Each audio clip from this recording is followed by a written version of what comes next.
Film akan berfokus pada pasangan suami istri yang sedang merintis perusahaan bersama. Sang suami bernama Misuwa dan sang istri bernama Fujimori. Kita panggil aja dia Fuji, guys. Kemudian mereka berdua kedatangan tamu investor yang sangat berharga, yaitu bernama Mr. Nakata. Nakata yang genit pun memuji kecantikannya Mbak Fuji dengan isengnya dan dia mulai menggoda Fuji. Kemudian dia menjelaskan maksud dan tujuannya datang ke perusahaan mereka, yaitu untuk melihat perkembangan perusahaan dan akan menginvestasikan dana yang cukup besar.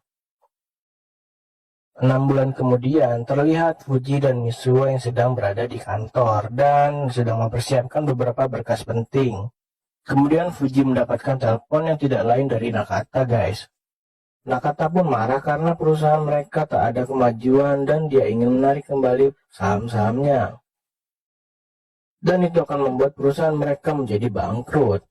Mendengar hal itu, Misuwa pun dilanda kepusingan dan dia juga harus menyiapkan bahan-bahan untuk meeting dengan beberapa klien, sehingga tidak mungkin menemui Nakata pada hari itu. Maka Fuji pun memutuskan yang akan menemui Nakata di rumahnya. 何か菓子折りでも買ってった方がいいわよね。 Siang harinya terlihat Fuji udah sampai di rumah Nakata. Dia juga membawakan sedikit oleh-oleh sambil memohon agar Nakata tidak menarik kembali sahamnya dari perusahaan mereka. Nakata pun akhirnya setuju dengan permohonan Fuji dan tidak lagi menarik saham-sahamnya. Namun di sini ternyata ada udang di balik bakwan, guys, di mana Nakata meminta Fuji untuk menuruti perintah darinya dan mau melakukan apapun untuknya.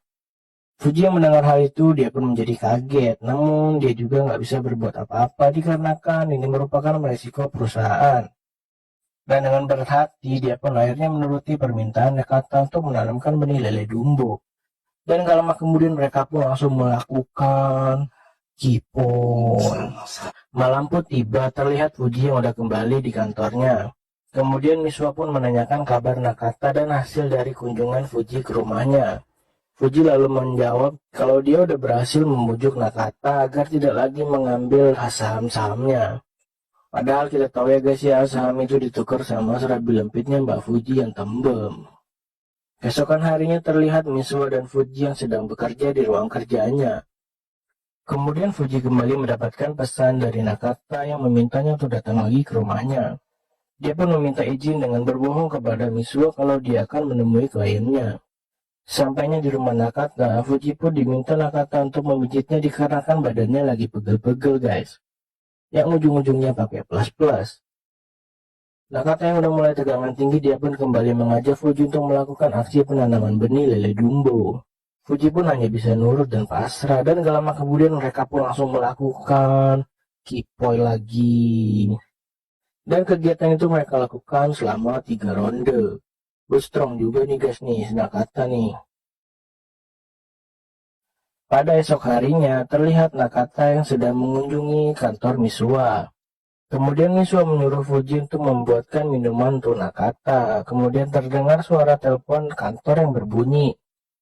Nakata pun menyuruh Misuwa untuk mengangkatnya. Di sini Nakata langsung menghampiri Fuji yang sedang berada di belakang. Dan langsung mengajaknya untuk melakukan aksi pagelaran budaya lagi. Lagi-lagi Fuji nggak bisa nolak guys, dan dengan berat hati dia pun akhirnya menservis Nakata tepat di samping suaminya. Parah guys. Di akhir film terlihat Misuwa yang sedang kunjungan keluar kota. Dia pun menelpon Fuji untuk menanyakan kabarnya yang saat itu masih berada di kantor. Misuwa bilang kalau dia terpaksa harus menginap di hotel dikarenakan kereta terakhir sudah berangkat. Setelah selesai menelpon, ternyata di kantor itu, ternyata Fuji tidak sendirian, alias dia sedang bersama dengan Nakata. Dan di sini lagi-lagi Nakata pun mengajak Fuji untuk melakukan aksi penanaman benih lele dumbo di kantornya. Tanpa ragu, Fuji pun langsung pasang kuda-kuda guna menerima serangan dari Nakata. Dan gak lama kemudian mereka pun langsung melakukan kipoi lagi guys.